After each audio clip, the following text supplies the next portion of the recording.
My stepmother changed the locks on my house as I was 900 miles away at college. "It's not your home," she said. So I changed every lock for good.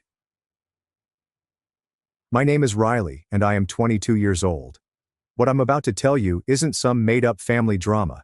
It's my life, and I never imagined I'd be putting something like this here. But well, life is funny like that. To really comprehend the pandemonium that ensued, you must first understand some of my background. My mother, Laura, was the strongest woman I knew. She meticulously planned every aspect of her life. She worked as a senior accountant and was the type of person who kept everything nicely filed and organized, even receipts and life insurance policies. She even typed out her entire will years before she became ill. I used to think that was weird, but now I understand. She would always say, "I want to make sure you're okay, no matter what." My mother died of colon cancer when I was 18. I'm not sure if any of you have been through something similar, but watching someone you care about steadily deteriorate is awful. She fought so hard for 4 years and never complained. She resigned her job to focus on her treatment, and despite everything, she continued to plan, ensuring that all of the papers for the house, finances, and my future were in order. Before she died, she sat me down and said, "Riley, this house is yours now. It's your home, and I want you to keep it. Promise me you'll always take care of it." I was so young at the time, only weeks away from entering college. I had no idea how it all worked, but I did know one thing. That house was the last piece of her. My mother bought it before she even met my father. She worked hard for it, paid off the mortgage, and created a wonderful life for us there. She ensured that it went to me and no one else. This is when my father comes into the picture. My parents divorced when I was 9. There was no spectacular aftermath, custody battles, or property disputes. My father simply went. He met someone else, Brenda, and chose to start a new life with her. He remarried immediately and had my half-sister Sophie. To be fair, Dad did one thing correctly. He paid for my college beforehand by depositing funds into a separate account. That was his interpretation of child support, I suppose. I wasn't furious back then. I just accepted that I wasn't a member of his new family anymore. I would pay them a visit around the holidays. Brenda was never blatantly nasty to me, but it was clear she didn't consider me family. She'd do that thing where she'd invite me to dinner but appear as if she expected me to decline. "Riley, you're welcome to join us for dinner," she'd offer in a pleasant tone while stirring a pot. It felt so forced that my skin crawled. Dad, meanwhile, was constantly laboring to provide for his family. Sophie was probably 10 years younger than me, and while I tried to connect with her, I always felt like a guest at their house. Do you ever feel like you don't belong somewhere? That is how it felt. They resided in a leased property at the time, which was not fancy but adequate. Anyway, once Mom died, I had no idea how to handle the house. I was too numb to think clearly. Dad and Brenda came over straight after the funeral and, to my astonishment, offered to help me. His response was, "Riley, you can't live alone right now. It's too much to handle. Let us stay here for the summer and we'll help take care of everything while you figure things out." I did not argue. I was a disaster. I had just lost my mother, my anchor, and the idea of being alone in that large, quiet mansion terrified me. Brenda put on her best empathetic face, pretending she was there for me, while Sophie roamed the home like it was a playground. I recall sitting in Mom's office, now my office, marveling at her degrees on the wall and her well-organized financial books. She had worked so hard to ensure that I had a home, and yet I couldn't bring myself to touch her belongings. I let Dad and Brenda move into the extra room, and Sophie into what was once Mom's craft room. By the end of the summer, I was preparing to depart for college outside of the state. That's when Dad suggested they stay forever. One morning at breakfast, he set his coffee aside and said, "Riley, what if we stayed here while you're at school? You won't have to worry about bills, maintenance, or the house sitting empty. It'll be good for all of us." Brenda chimed in, cooking pancakes on the stove. "We take care of everything, Riley. The house will be in perfect shape when you come home." At the time, it made sense. They had been good housemates over the summer. Brenda had even softened up a little. She'd cook for me and invite me to her strange little book club meetings, where middle-aged ladies raved about awful romance novels. Sophie began calling me her cool sister, which, I must confess, warmed my heart a little. So I agreed. I saw no harm in it. I trusted them. Over the next 4 years, I returned home for vacations and holidays, and it was fine. Brenda would prepare large, welcome home feasts. Dad would make silly dad jokes, and Sophie would show me the latest middle school drama. I began to believe that we had transformed into a bizarre but functional blended family. Sure, there were minor things like Brenda shifting furniture or making subtle remarks about the house, but I dismissed them. Making waves was not worth it. When I called Dad during my final year of college to tell him I'd accepted a job back in my hometown, he sounded overjoyed. "That's great, Riley. We'll have the house ready for you." I did not think twice about it. I graduated, packed my belongings, and made the long journey home, eager to begin this new chapter. I should have realized something was amiss when the taxi arrived at the house and I spotted new curtains in the windows. Little things had changed. The rose bushes Mom planted were still there, although they had been pruned differently. The front porch appears to have been repainted. I didn't think much about it until I got up to the door, pulled out my key, and it didn't fit. That's when things began to unravel. I'll never forget the exact moment when I realized something was very wrong. The taxi dropped me off on a nice sunny afternoon. It felt like the perfect day to start again. I was 22 years old, had a degree, a job, and was ready to return to the house I had imagined would always be mine. I even recall standing in front of the house, suitcase in hand, breathing in the strange combination of roses and freshly cut grass.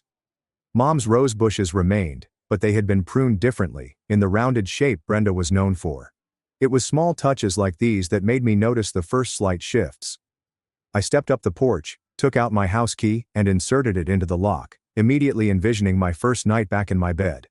I'd spent the entire car ride picturing putting my belongings on my bed, unpacking a little and sleeping like a rock after the long journey. But the key did not turn. I tried again, and nothing happened. I halted mid-breath, staring at the door as if I had forgotten how locks worked. I jiggled the key.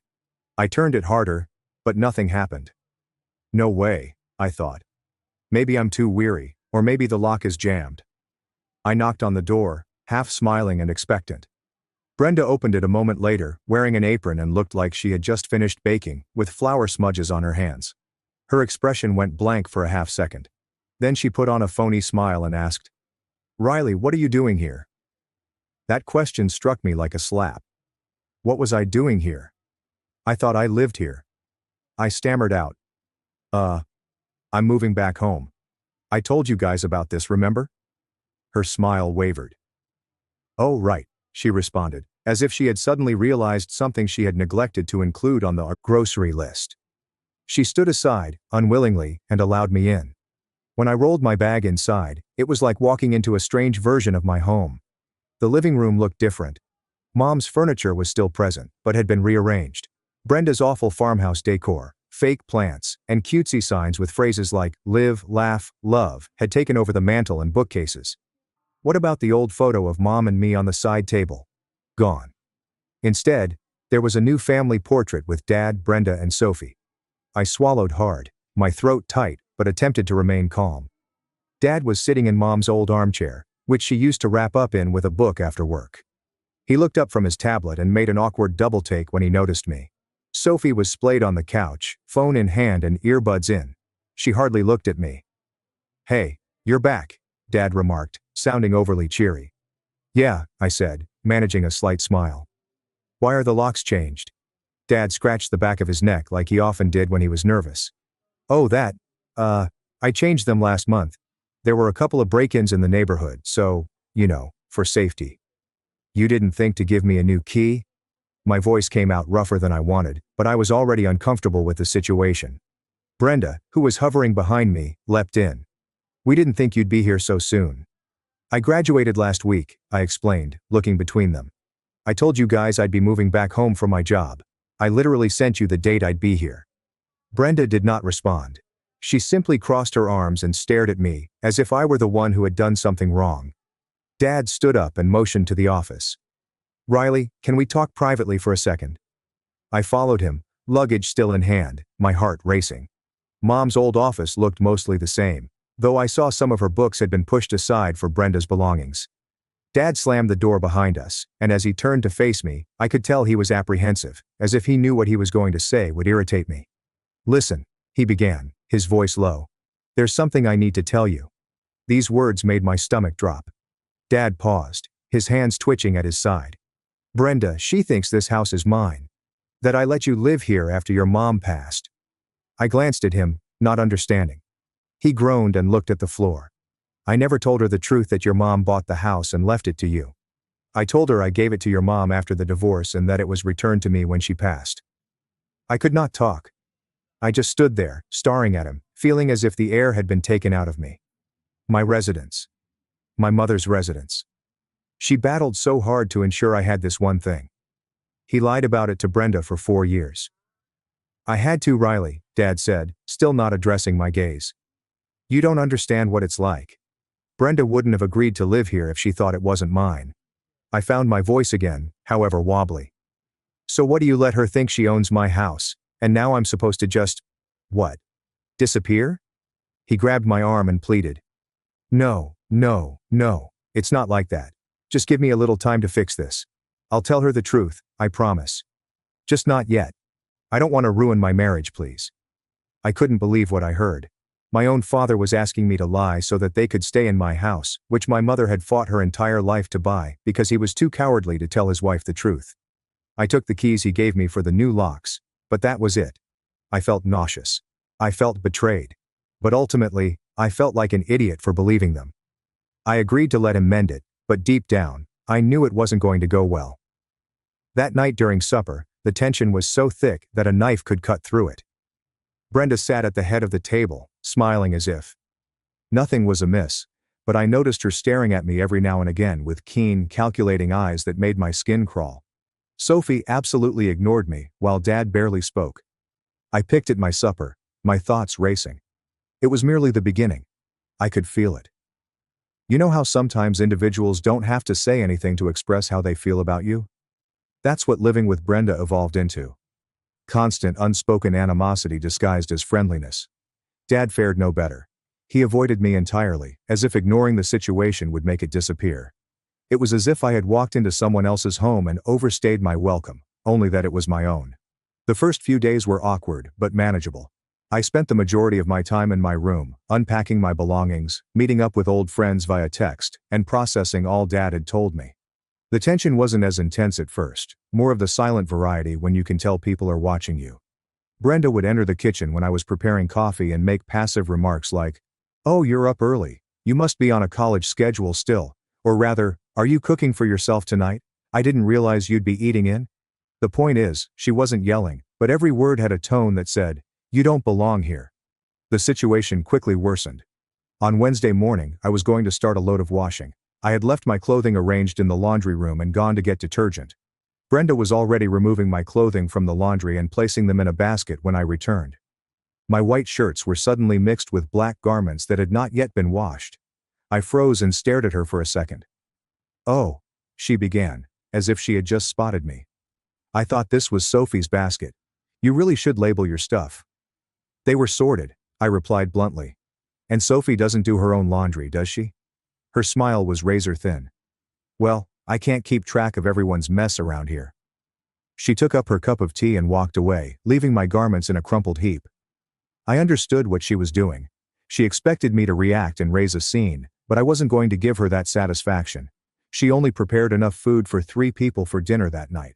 I hadn't realized until I got to the table and saw 3 plates, one for her, one for Dad, and one for Sophie. She looked up at me and said, "Oh, Riley, I thought you were eating out tonight." "You didn't say anything." "I live here," I responded calmly. "You didn't ask." She shrugged and smiled with a phony sweetness. "Well, there's bread in the pantry if you're hungry." I sat there for a moment, contemplating walking away or possibly flipping out on her. But instead, I grabbed my coat and fled. I couldn't stand sitting across from them for another second. I ended up at the neighborhood diner, eating a sandwich alone and texting one of my old high school buddies. "Please let me know if you're free tomorrow. I need to get out of the house." The next day, I contacted my friend Jasmine. She still lived close, and when I informed her about the situation, she gave me that wide-eyed expression you get when you can't believe what you're hearing. "Wait, they're living in your house, acting like you're the guest? Riley, what the hell?" "I don't know what to do," I admitted. "Dad's too much of a coward to tell Brenda the truth, and she's trying to make my life miserable. I feel like I'm losing my mind." We spent the afternoon chatting and catching up on life, and for a few hours, I felt nearly like myself again. Jasmine laughs. "If she keeps pushing, I'll come over and put her in her place for you." It made me laugh. But when I arrived home, the fear crept back. The house was dark and quiet. I turned on the hallway light and discovered something strange. My shoes, which I had neatly placed by the door, had been moved into the coat closet. It was a minor detail, but it conveyed a strong message. Brenda did not want any traces of me evident in her space. Over the next week, she doubled down. I'd wake up to discover my belongings shifted around, such as my coffee mug being suddenly placed to the back of the cabinet, or my mail being unintentionally thrown into a pile of rubbish. One morning, I went to take a shower, only to discover that the hot water was ice cold. Sophie had cleverly had a 45-minute shower just before me. Brenda made a show of saying, "Oh, Riley, I guess you'll just have to get up earlier. Sophie's growing, and she takes longer these days." The worst part was seeing Sophie change. When we were younger, she would follow me around like a little shadow. She'd call me big sister, and beg me to braid her hair. Now, every time I went into the room, she rolled her eyes and said things like, "She's so lazy, Mom." I actually overheard her on the phone saying, "I don't know why she's still here. It's not even her house." That stung more than I want to admit. And then there was Dad. I swear, I could feel him avoiding me. He'd come home late or leave for walks whenever Brenda started teasing me in front of him. If I caught him alone and tried to discuss it, he'd just mumble something about keeping the peace. For whom is the peace being kept? Brenda moved Mom's favorite vase, which set me off. The beautiful ceramic vase with blue flowers painted on it had been on the mantel for as long as I could remember. When I got home one day, I discovered it tucked away on a random shelf in the corner. In its place was one of Brenda's awful rustic items, an ugly wooden sign that read, "Home, home sweet home." I asked her about it directly. "Why did you move the vase?" "Oh," she replied, not glancing up from her tablet. "I just thought it didn't match the new style I'm going for here. I'm sure you understand." I did not respond, but I felt something break inside me. That vase was more than simply decoration. It was a piece of my mother's memory, and Brenda had no right to touch it. That night, I began packing up Brenda's belongings.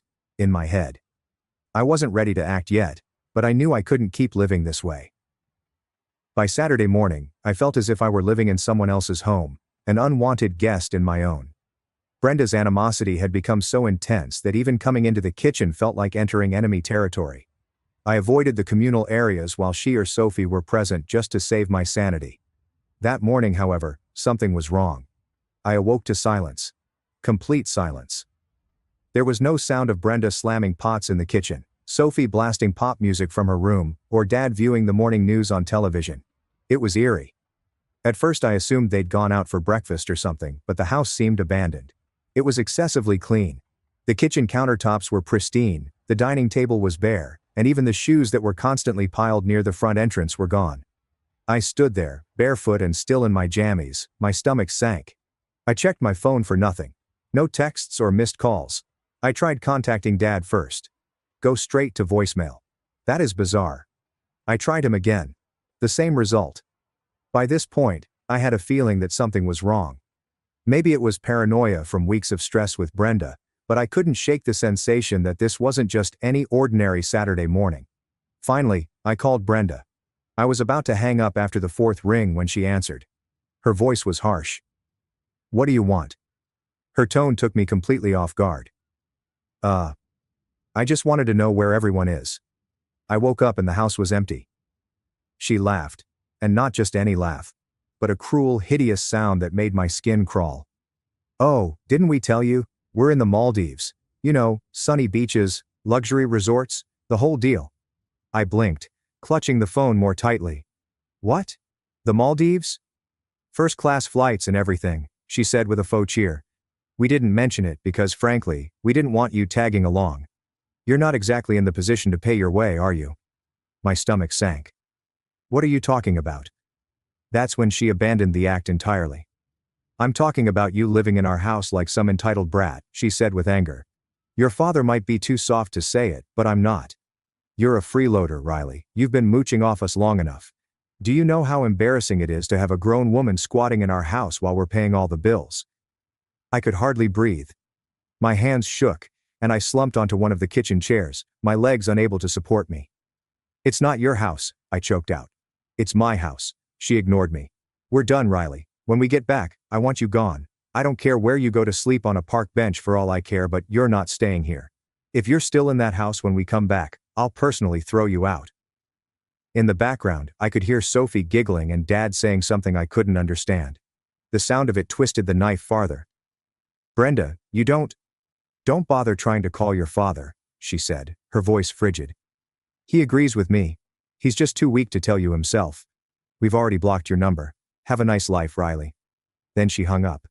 I sat there stunned, the silence of the house pushing down on me. I gazed at the phone, half expecting her to call back and explain it was a terrible prank, but she didn't. My father's silence on the other end was sufficient to confirm everything. They were gone, on vacation, living it up on a tropical island while sitting alone in what was supposed to be my home. And the worst part? They intended to toss me out when they returned. For the first few minutes, I sat there with my mind blank. I couldn't process it. I couldn't believe my dad and my own father had allowed this to happen. He did not stop her. He did not stick up for me. Or he simply went along with it. But the shock did not last long. It transformed into something else. Something I had not felt in weeks. Rage. Did they want me gone? Fine. But they'd neglected one crucial detail. This was my residence. I spent the next hour sitting in that chair, staring at the walls and repeating the conversation in my mind. Brenda's voice reverberated repeatedly. Freeloader, squatter, embarrassing. Not only did she say it, but she said it in such a way that I felt like a useless parasite clinging to their lovely life, as if I didn't belong here. Well, I wasn't about to let her win. By lunchtime, I had devised a plan. First things first, I blocked their phone numbers. I didn't want to hear a word from any of them, including Dad. Then I contacted the locksmith. Emergency service. The person inquired as to when. I described what I required. "Yes," I replied, attempting to keep my voice steady. "As soon as possible." The locksmith arrived that afternoon, an elderly man with nice eyes who didn't ask too many questions. He changed the locks on all of the doors in the house, including the front, back, and garage. It cost more than I wanted, but I didn't mind. "Anyone else have keys to these doors?" he said as he handed me the fresh set. "Not anymore," I said. Once the locks were changed, I grabbed some rubbish bags and boxes and began packing their belongings. I was done pretending that everything was all right. If Brenda and Dad believed they could walk back into my house after treating me like garbage, they were mistaken. I went room to room. Brenda's pricey clothing are packed. Her pricey bathroom goods pile up on the counters and into a bag. Sophie's toys, school supplies, and whatever else she had left laying around were all boxed up. Dad's golf clubs, which he never uses but constantly brags about possessing, went right into the garage. By the time I finished, the sun had fallen and the garage was filled of their belongings. It was exhausting, but it felt great. As if I were regaining what was mine, piece by piece. I sat on the couch that night, staring at the clean, empty area that had been occupied for years. It felt odd. Quiet. However, it felt like home again. That night, I got the best sleep I'd had in weeks. The next morning, I awoke with a sense of peace that I had not had in a long time. I made myself a cup of coffee, sat in Mom's old chair, and watched the sun shine through the window. I knew it was just the beginning.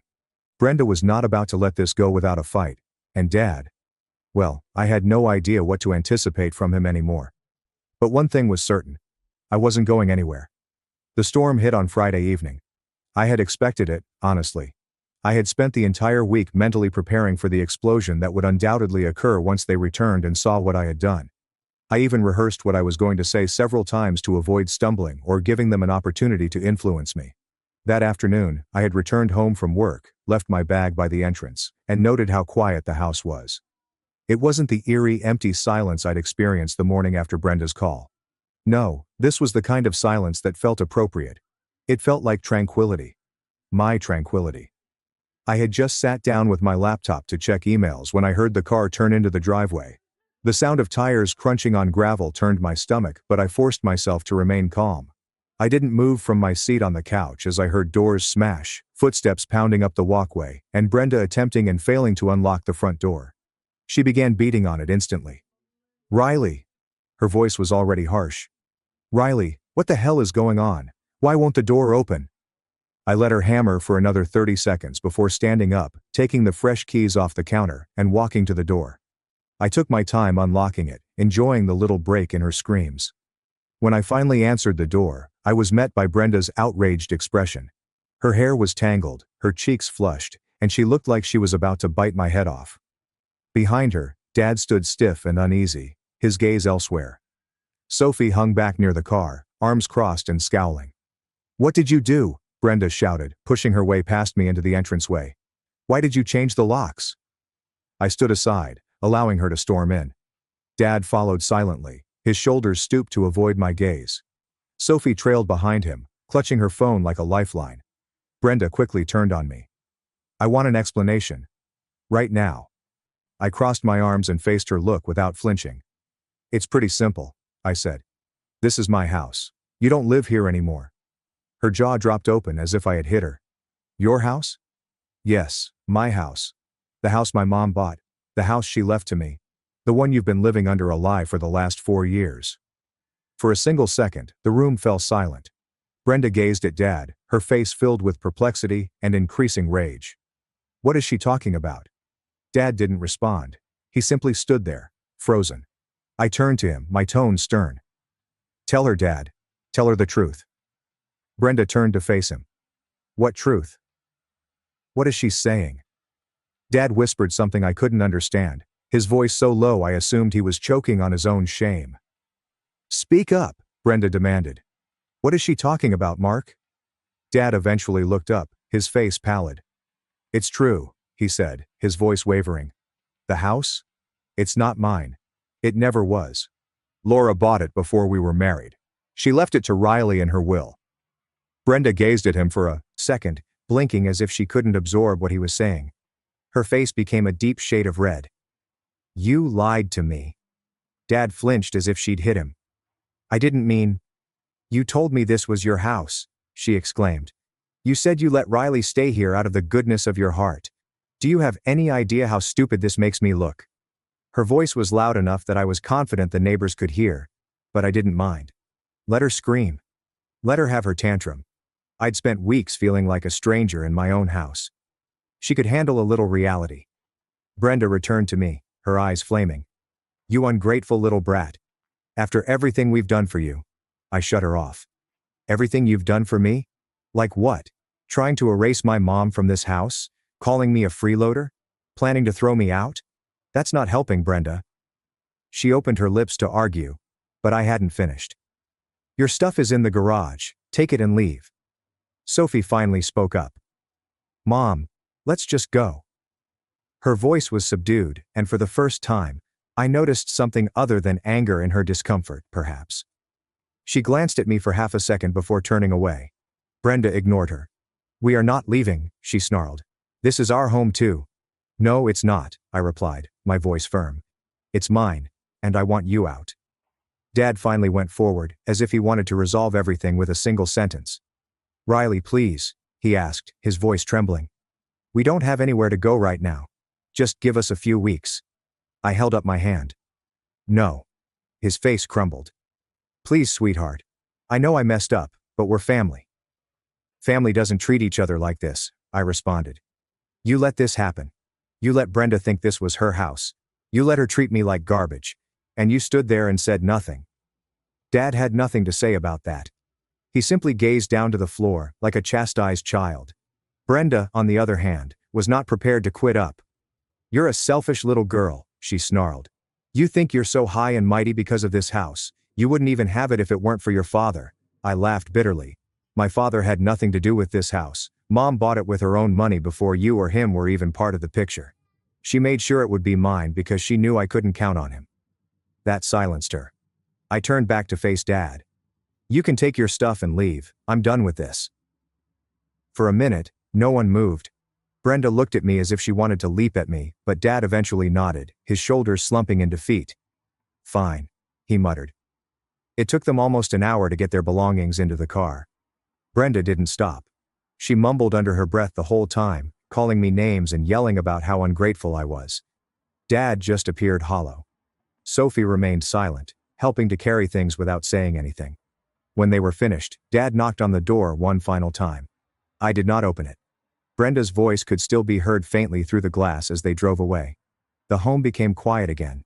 It felt like it belonged to me when they left for the first time in years. Like it belonged to Mom. I sat down on the couch and exhaled a breath I had not realized I was holding. They were gone. Finally, it has been 2 months since that day.